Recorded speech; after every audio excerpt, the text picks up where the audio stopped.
This is the Joe Gaither Show on BamaCentral.com.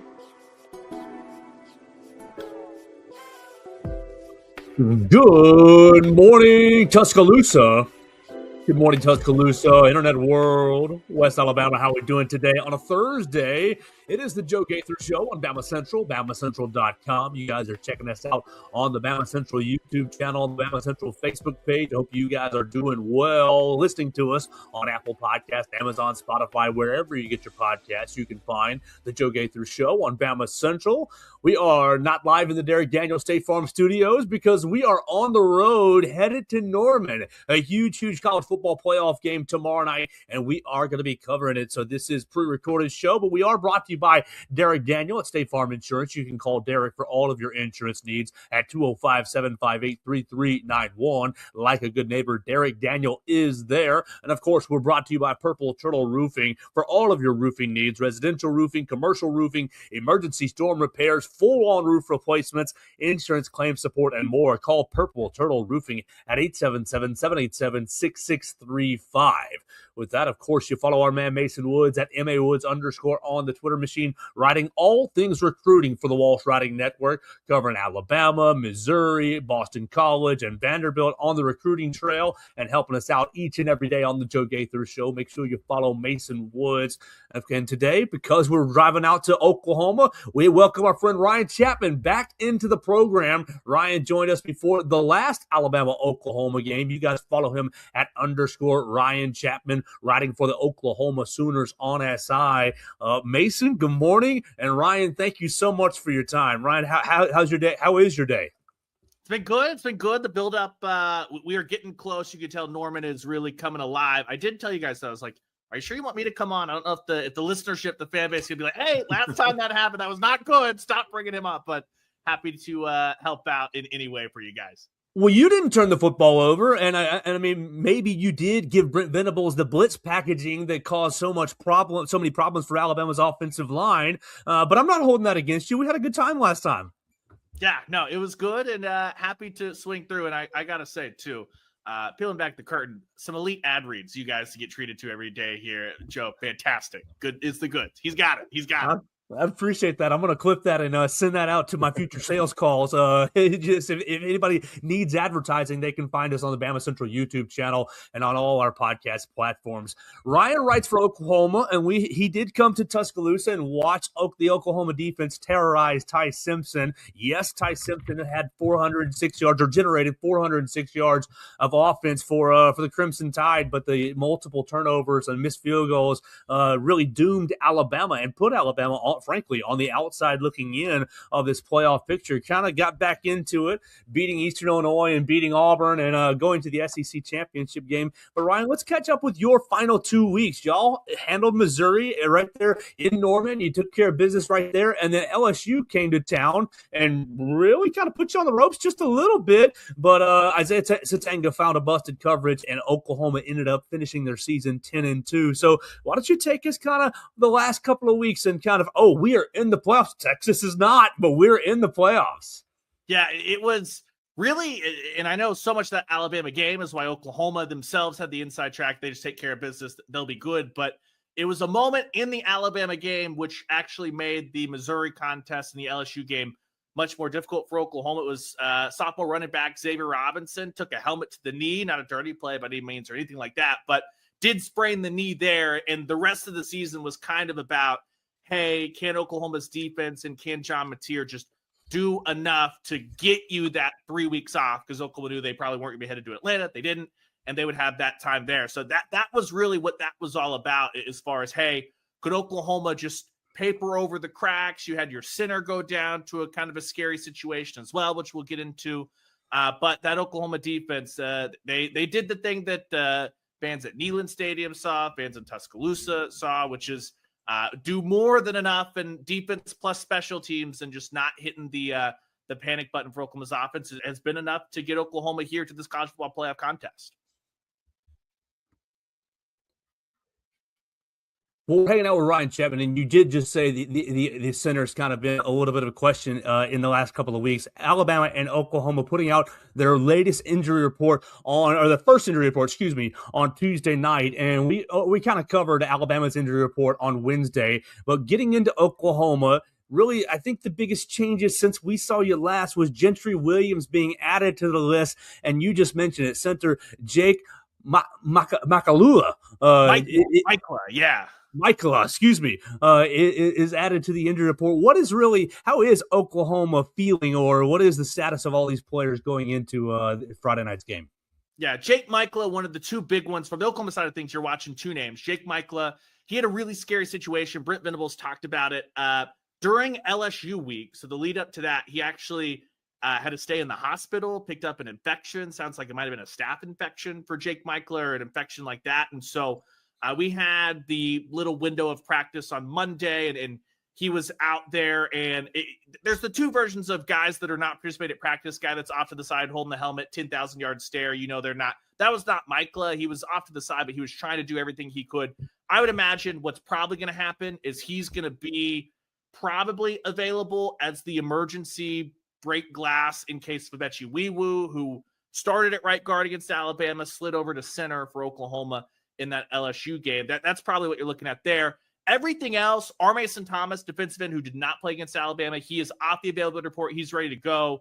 The question there is going to be, is this a R. Mason Thomas can play 100% of the snaps? Is this a R. Mason Thomas is on the third down package? Is this R. Mason Thomas is the most expensive decoy on the field? That is to be determined as he's recovering from that quad injury. If you're looking at the OU side of things, guys, from an Alabama perspective, Gentry Williams was not on it going into the Alabama game, but he did not play. He was a guy that Oklahoma was really trying to paper over. He's not someone that's he's a key addition for getting it back, the veteran, but really Eli Bowen and Cortland Guillory, the starting corners, are the guys that are going to be out there. Devon Jordan, the backup corner, he's the one that was on the corner blitz that planted Ty Simpson there on that crucial, final fourth quarter drive. So that's not really a for any of the DBC. There are guys that were long injured or depth pieces and hadn't really factored into SEC play. So from the Oklahoma side of things, outside of Jake Michaela, it's as healthy as they've been in probably a month and a half. And the other big one, it's not something that pops up on the report, but defensive tackle Jaden Jackson, he did play against Alabama. He only played 12 snaps. He was severely limited.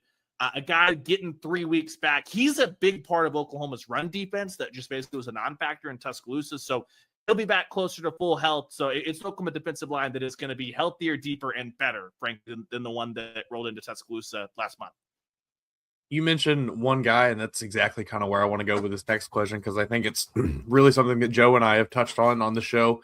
The health of R. Mason Thomas, you said we're not really sure exactly what we're going to get out of him, whether it's going to be 100% of the snaps or if he's a third down guy.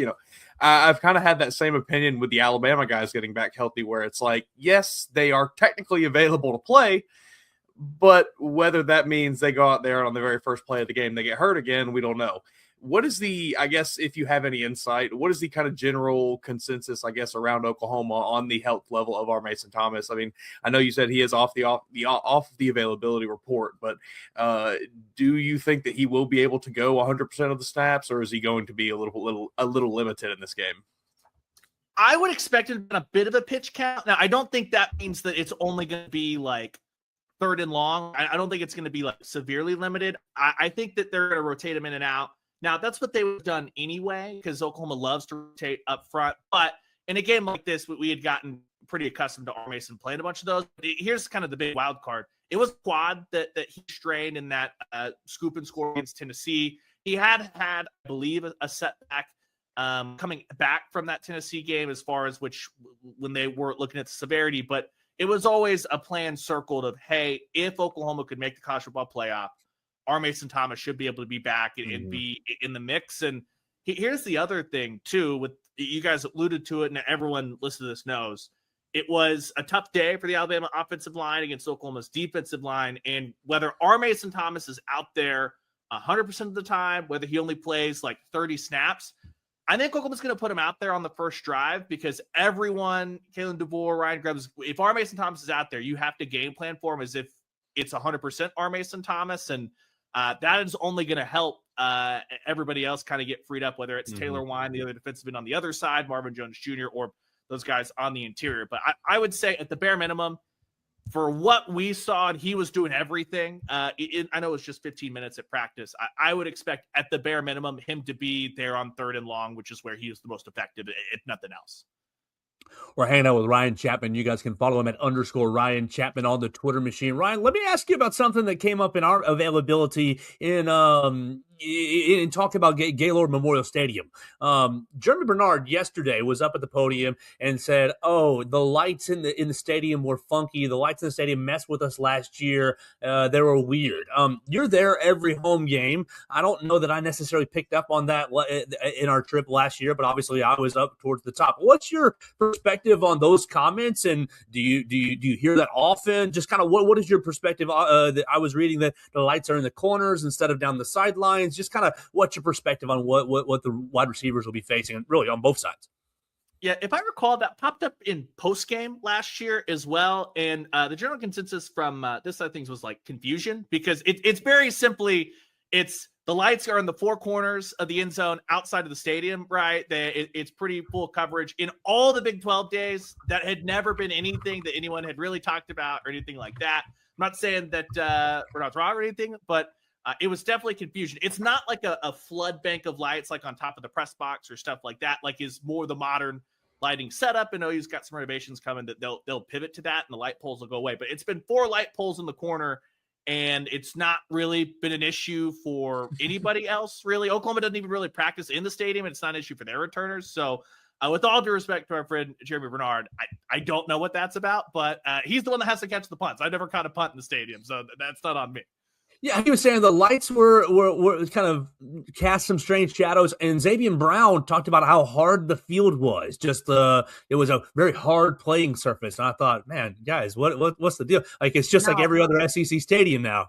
The field a year ago, I will say, this year not been an issue. A year ago, Oklahoma had moved to a different grounds crew person, and I don't know if they've made personnel changes or what, but that was kind of like a talking point a little bit under the radar last year. Is like the team was so bad that it wasn't but like the field was awful a year ago. So the field condition, that is something that I get. It's been much better this year. They actually resodded vast portions of it to get some stuff like the CFP logo and stuff like that and all that. So the field conditions, I would expect Alabama's probably going to have a lot better time this go around, because last year the field was dead by October a year ago last year, and it was like, what was going on? Because they had their old guy retire. So that valid, I'll give that. It shouldn't be an issue this year. The lighting, though, that one was a new one, I got to say, a year ago. I guess, speaking of Jeremy Bernard, that's kind of maybe the next place I want to go. Obviously Alabama's run game was a non-factor in the last game. You only rushed for 80 yards against this tough Oklahoma defense, but you were able to throw the ball pretty successfully. You just really couldn't score when you needed to get points. Do you think that Alabama has a chance in this game? I mean, with the added potential pressure from an R. Mason Thomas, or, with 3 weeks to prepare for Brent Venables to come up with any sort of blitz package that he can throw at Ty Simpson. I mean, do you see these receivers, this Alabama offense, being able to take advantage of Oklahoma's secondary again in a similar way in this game? Or, do you kind of see Oklahoma being able to adjust pretty well in a second matchup here? Yeah, I don't know if you can game plan for some of the turnovers that threw. It felt like every time Alabama got any momentum in the passing game, there was a big, massive turnover or something like that. I mean, Eli Bowen has had 2 really good. He likes playing Alabama. He's had 2 go-rounds. He was mostly drawing the Ryan Williams assignment. Cortland Guillory, the true freshman, he's been pretty good outside of going heads up against Cam Coleman basically this year, which, good luck to everybody. So I think Oklahoma's going to feel pretty confident. But the thing that has helped those guys along is OU has very rarely had to really dive into the bag for blitz packages just to generate pressure. Mm-hmm. They certainly get exotic and creative and all that when they want to confuse somebody, but they're usually able to help on the back end. And I think kind of an underrated part of this Oklahoma defense, Peyton Bowen is a guy that spent most of his first 2 years battling multiple ankle injuries, and he was tough enough to play through it. He had maybe his best game, I thought, against Alabama, and just being able to paper things over on the back end. And so, but my biggest question is really going to be, it was Cuevas that was the one that was brutal for Oklahoma, right? 60 of those 80 yards in the first half and just the 1 catch in the second half. That's been a focus for Oklahoma's linebacking core. It's just how do they tighten up those things where they feel like they could have been a lot better. And certainly they made those adjustments after halftime.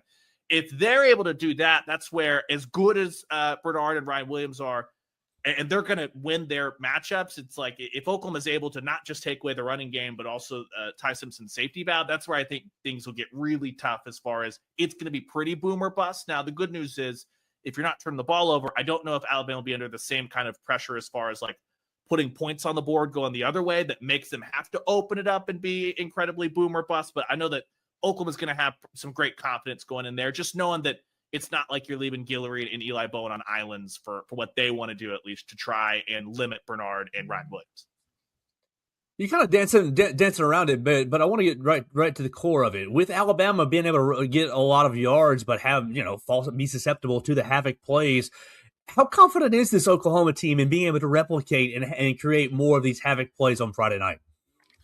I think they're pretty confident, and the talking point that they've gone with is if you asked this Oklahoma defense about this first game, you would have thought that Alabama scored 70 points the way that they talk about it. They feel like they left so much out there on the field. Eli Bowen, who's the one that had the pick six, was like, yeah, this is one of my worst games. And we're like, dude, you ran the ball back like 87 yards. I don't know what you're talking about, but whatever. And so Britt Venables is that kind of guy. All coaches are psychos in the way that they like do all the mental stuff to make you feel like even though you played really well. So having our Mason Thomas back is going to be any kind of confidence boost, emotional boost, because he's one of the emotional leaders of that group as a guy that's a little bit more quiet. But I think Oklahoma's defense feels like they would have liked to play another quarter in a way, because they only felt like they were really getting going once the third quarter and into the fourth quarter. And so that'll be interesting to see there. And then they're also just going to have some confidence because they've forced 6 turnovers here in 2 years against Kalen DeBoer in both of these matchups. And so I think that they're ready to go, but that's kind of how Oklahoma's defense, they are the heartbeat of the team, and as they go, the team is going to go. And so they're always kind of playing on edge in that way. And I think that's only grown as the year has gone on. We talked, obviously you just mentioned the vibe, the overall confidence of the team there, but I want to ask you kind of the confidence level of just the fan base there in Norman. What is the kind of overall vibe on this Oklahoma team right now? How do they feel that they've been trending towards the end of the season? Because, we talk about Alabama every day. I am of the opinion this Alabama team is trending downward and kind of have been for the back half of this season. But do the people in Norman think that Oklahoma has a real chance to go out and win a championship with this team, or is it more just we can get through the first round and we'll see what happens? I think that you're always going to have your ends on both sides. Sure.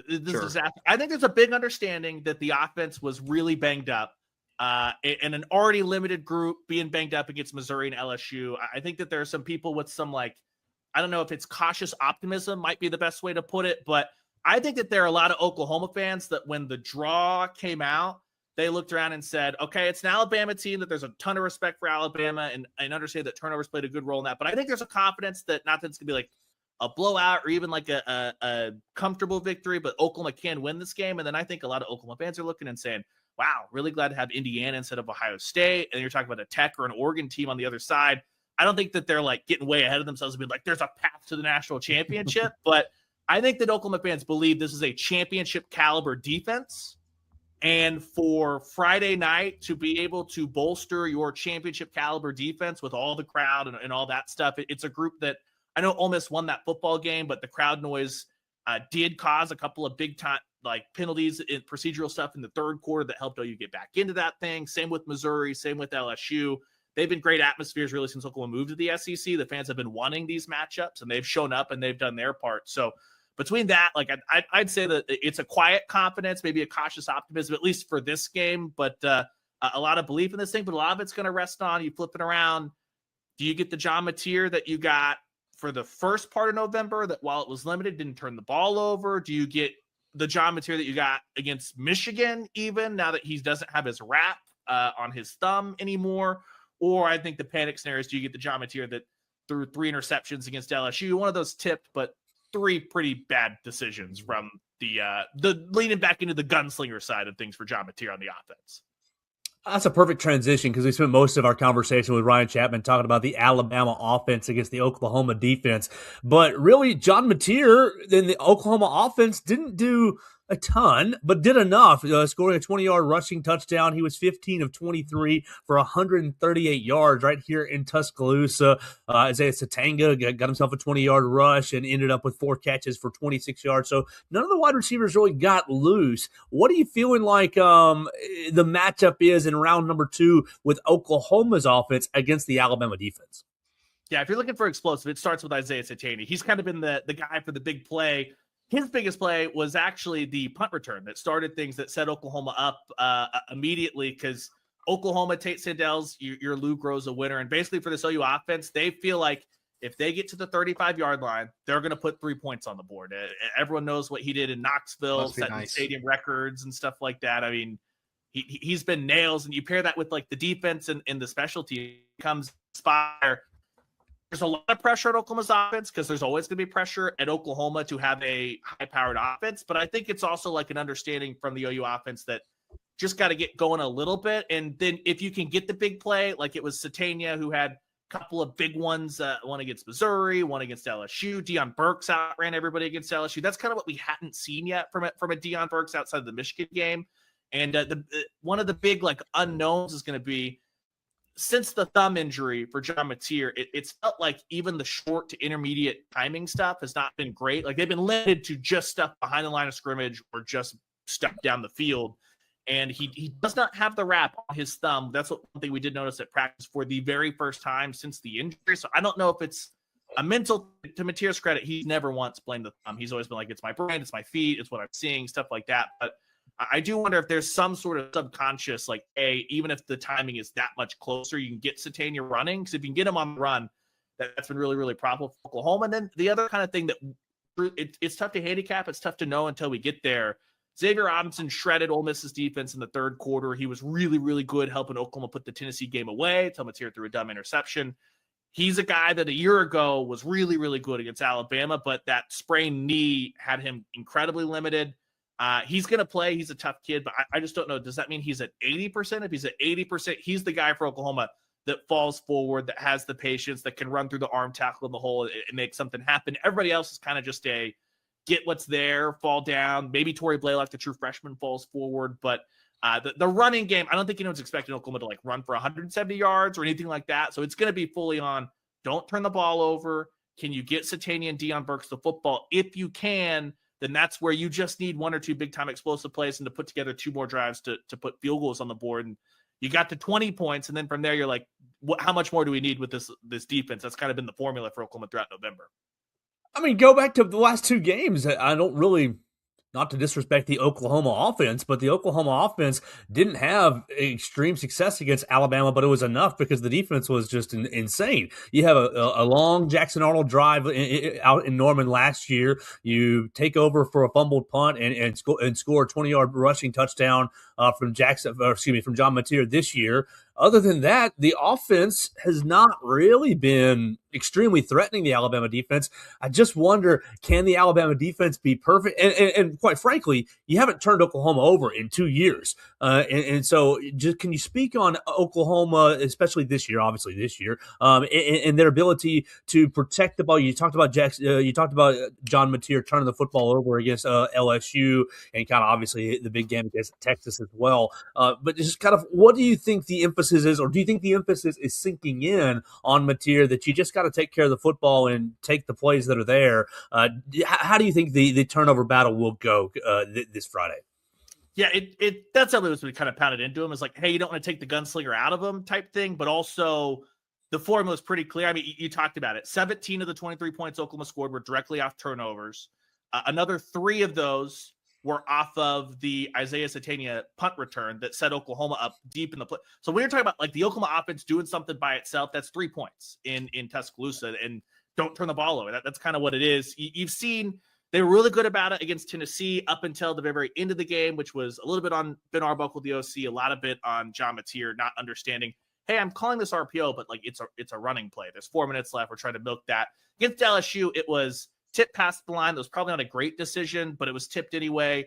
He had an arm punt for his 3rd pick, which I think is the one that everyone's kind of like most okay with. And the second one, he just threw it right at a guy. I think it might have been Jefferson who had a like pick 6 in his hands in Tuscaloosa that he just dropped. I mean, Against Alabama and Missouri, he should have thrown at least one interception in both those games that were just dropped in both of them. It's John Mateer. Like he's going to throw one ball this game that it's like, okay, that's on Alabama. Like, are you in the right spot for the overthrow, stuff like that? Like I'm not going in thinking Oklahoma's going to have like 0 turnovers, but if you can keep it to the one throw and it's not one that's deep in OU territory or something like that, then I think the offense is going to be okay. It's also the way that the game started in Tuscaloosa with the pick 6, you're on the road, you get up 10-0. I do think that, and I'm not saying that Alabama had success because Oklahoma was conservative. Alabama's defense played great, but it was Oklahoma did turtle a little bit with what their game plan was. And I'm just really curious what that balance is going to be. They're going to be a little bit more aggressive, taking a few more shots downfield. They're not going to go crazy with that by any means, but I think that's going to be for Oklahoma's offense. Does that come together, those 2 or 3 deep shots that you're going to take that you maybe didn't take because you're trying to protect the lead the first go around? What gets really interesting is if Alabama can get ahead by like 10 or more, then it becomes we've not seen this Oklahoma offense have to bail their way back into a game with John Mateer since really the Texas game. And that was the most injured version, 17 days off surge. Against Ole Miss, they were able to stay within striking distance long enough that even when they got down 2 possessions, the next play was a big, long touchdown run. We've not seen the OU offense have to bail out of a hole since the Texas game and not have to see them do it with a healthy John Mateer quite yet this year. I want to ask, so Alabama's defense last time around these 2 teams played, were able to get after John Mateer just a little bit, able to get him for 2 sacks there. Where do we see the Oklahoma offensive line kind of matching up in this game? I know that you mentioned losing the center there. Do you kind of, I guess I'm just trying to say, do you think Alabama's going to be able to generate the same or more pressure in this matchup that they were in the first time around? Yeah, it's been weird. Oklahoma's had a lot of different lineups this year on the offensive line. For the most part, they've been pretty good in pass pro, and it's where the running game on the ground where they can't really get things together. It's going to be 3 freshmen. At left tackle, Fasusi, the true freshman. Ryan Foje is now at right guard, the true freshman. You got a redshirt freshman at left guard for OU. A lot of the sacks this year have come from John Mateer holding the football. That's kind of what those sacks came from against Alabama. Now, they had the 3 hurries, absolutely, but John Mateer holds onto the ball. So I think that you're going to have those moments, especially on 3rd downs, where if he can't make the big positive play, it becomes a very, very negative play. And what it's been for the OU offensive line, it's like, for the most part, they're good. And then it's a catastrophic play. Does that catastrophic play result in Mateer getting pressure from the blind side as a strip sack? Does that catastrophic play result in Mateer being able to at least throw the ball away, that kind of thing? I think Alabama's going to have their moments to put Mateer under pressure and either bring him down for a big sack or maybe even put the ball on the ground or force kind of an errant throw. It's just about getting back to kind of like what I said earlier. The 2 or 3 bad plays are going to be there. How bad does it get for Oklahoma's offense and how good does it get for Alabama's defense making that play? Oklahoma kind of got off scot-free in Tuscaloosa. For Alabama, I could very easily see this thing where the game almost flips and suddenly Alabama has the big turnover early and it's 10-0 and you're going, okay, it's the exact same script, different way. How does Oklahoma bail out of this thing? That's going to be what we see early on. And I think that Oklahoma will be a little conservative early, trying to just avoid something like that as well. We've been talking to Ryan Chapman. You can follow him at _Ryan Chapman on the Twitter machine, covering the Oklahoma Sooners for Oklahoma Sooners on SI. Ryan, we're driving out there today. What are the things in Norman that the Alabama fans need to see? Where do we need to eat? What are some of your recommendations outside of just the game? If Alabama's on a losing effort, needs to drown their sorrows, what are kind of the things that the Alabama fan that didn't make the trip last year or that did make the trip, and what are some of the things that you recommend? Yeah, the spot right next to the stadium, Campus Corner. It's a strip Tuscaloosa, basically. The big bar area. It's right just north of the stadium, basically. So if you roll into Campus Corner, the iconic bar on Campus Corner, the OU bar, is O'Connell's, just a little Irish pub. Pop in there. That's the spot to be. If you are trying to celebrate or drown your sorrows accordingly, though, the spot you need to go to in Norman, pretty close to the stadium, it's called the Mont. They've got their signature drink is like a swirl. It's like half frozen daiquiri, half frozen margarita. They spin that thing together. And I think that it's Crimson and Cream, Oklahoma fans, Alabama fans, especially after one, it gets close enough. It's like, this is all the same. We're celebrating our win or whatever. So if you're getting out there, get after the Mont. If you need some OKC recommendations, you're going to OKC. I've got a lot of those. I would just suggest hit me up on Twitter. I'm happy to pass along whatever you need there because I know a lot of people, it's easier to come to OKC and stay in OKC and then drive into Norman, which is an easy trek there and back. And that's kind of deep. But if you're going through and you're like, hey, we got to hit the one or two, O'Connell's or the Mott, that's the spot that you want to be. If you're at O'Conn's, then you'll have plenty of other establishments around there on Campus Corner to eat, drink, all that fun stuff. Don't have to travel very far to make that thing happen. Well, Ryan, I don't want to pin you down, but if you want to give us a prediction, that's great. Do you think that Oklahoma will go 3 in a row over the Crimson? I mean, Alabama never won in Norman. Didn't win in, 03, 02. Didn't win last year. So they're looking for their first win in Norman. Will it happen, or will Oklahoma continue to protect their house? Yeah, I coming into the first matchup, I had more of like spot and like Vegas style stuff of like, I don't know if anyone in the SEC is going to roll through this unbeaten. Alabama's been on a huge run. Oklahoma coming off the bye week, stuff like that. That was more of like spot based, just gut feel when I picked Oklahoma there. I think this is going to be another really good game. I've got 24-17 to the Sooners. Again, I just think that the defense getting better and better. And this is something that not saying this is to the level of the Alabama teams that have won so many championships, but the Alabama teams always just found a way and got better and better and better throughout the year. And this is an Oklahoma defense that is very reminiscent of some of those Saban defenses that it's almost like you can put them out there. The LSU game is the perfect encapsulation. John Mateer throws a terrible interception to start off, and Peyton Bowen makes an incredibly acrobatic, like he baits Van Buren into throwing a ball that he should have run in for a touchdown, and he just pulls down an interception, and LSU gets the ball on the plus 4 yard line and is not able to score. It's an interception the next. That kind of stuff, it's just like, I don't know, man. This team at home, you just have to find 10 points for the offense potentially if the defense gets going, and the special teams has been so good. I think that that'll be enough for an Alabama team that looks like has lost a little bit of its mojo, whereas Oklahoma was trying to maybe not sprint through the finish, but just get to the finish line. I think they almost sat on it. We're like, oh, crap. We actually might go to the playoff. Let's not screw this thing up. And I think with that pressure and getting back to a little go for broke, I've got 24-17 to the Sooners to head out to Pasadena. Make sure you follow him at _Ryan Chapman. Read all his coverage if you're looking for the other side. Oklahoma Sooners on SI. We appreciate all his time and appreciate it being on the show twice in 1 year. We appreciate it, Ryan. Hope you have a great day, man. Hey, appreciate you guys. Thank you so much. Absolutely. That's Ryan Chapman joining us on a Thursday as we drive out to wrong one. As we drive out to Norman and Mason.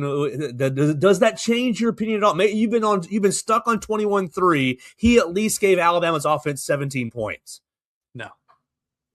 No, it does not change my opinion much. I'm still going to stick with 21-3. I get it's a bit inflammatory. I understand it may be a bit of an absurd statement. I will stick with 21-3. I do not see more than 3 points out of this Alabama offense.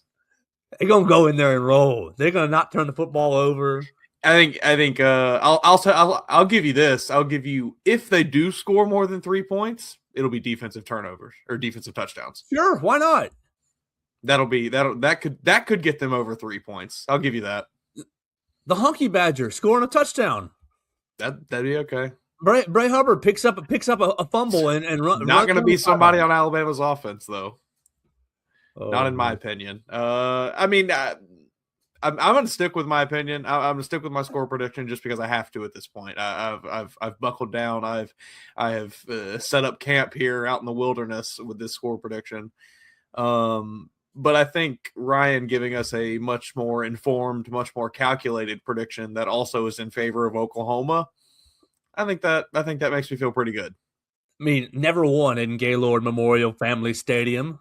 And the lights are weird, you know? Jeremy. I don't get that either. I've never played in there, obviously. I've never been somebody that was been tasked with catching any footballs in Gaylord Memorial Stadium or anything, but looks pretty normal to me. Yeah, I don't know about that one, brother. But maybe Jalen Milroe threw the ball way up into the lights, and that's why maybe that's why they looked a little funky. He said the lights were weird, and Xavier Brown said the ground was extra hard. So we'll see. The temperature's still looking pretty good for Friday night. Let's double check us. Norman, Oklahoma weather. Let's make sure that that hasn't changed since the last time I looked. Friday night. Look. Friday night is going to be 48 degrees at night. 50 degrees. Nice. Perfect. Nice. Wind 15 to 25 miles an hour, higher wind gusts than possible. So maybe one of those gusts can take a Tate Sandell kick and blow it wide left or wide right. I guess that's what I was kind of like. Which team would I guess either way, which team does fair weather bode better for, and which team would have extreme weather fared better? I feel like extreme weather plays into Alabama's favor because then you basically can take away special teams. But a nice, easy, fair weather night, I don't know.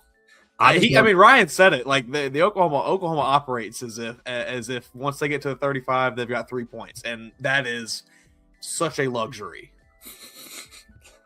Connor Talty, that's my bold prediction. Connor Talty scores more points than Tate Sandell in this game. That'd be awesome. I'm gonna stick with that. I'm gonna keep putting that out into the ether. Mason, I'm already on the road, so our people can follow me at Joe Gaither 6 as we're going the rest of the way. Make sure you call Purple Turtle Roofing for all of your roofing needs at 877-787-6635. Follow Mason Woods, MA Woods _ as he's hanging out at the home base. We will have a Friday episode where we actually I'll give Mason another chance to back off 21-3. We'll get keys to the game. We'll get players to watch, all kinds of things on a Football Friday edition of the show. But I want to thank Ryan once again for joining us twice in 2 Oklahoma games. He's been a great guest for us. Make sure you follow him at _Ryan Chapman on the Twitter machine. I really appreciate him. And follow it. Read all their coverage. Oklahoma Sooners on SI. The on SI network. We've got websites all over the college athletic sphere. And we appreciate everybody that's come on to the show from the On SI network this season. Hopefully, the Crimson Tide can get it done out there in Norman, and we can keep this 2025 season rolling. But for that, we will talk about Alabama South Florida basketball game just a hair on the Friday show as well. Obviously, if you are astute, you realize this is being pre-recorded, so I'm about to go over to Coleman Coliseum, but we'll talk about that as well. Remember, the voicemail line is open, 205-462-7340, extension 800. I would love to take your predictions for the game. Give us your 3 players to watch. Give us what you are thinking about for this Alabama-Oklahoma college football playoff matchup, and catch up with us on Friday right here on the Joe Gaither Show on BamaCentral and BamaCentral.com. Thanks for joining us on today's edition of the Joe Gaither Show on BamaCentral. Keep up with Joe on all his social media pages at Joe Gaither 6. Subscribe, rate, and review the show on Spotify and Apple Podcasts, and be sure to read us daily at BamaCentral.com.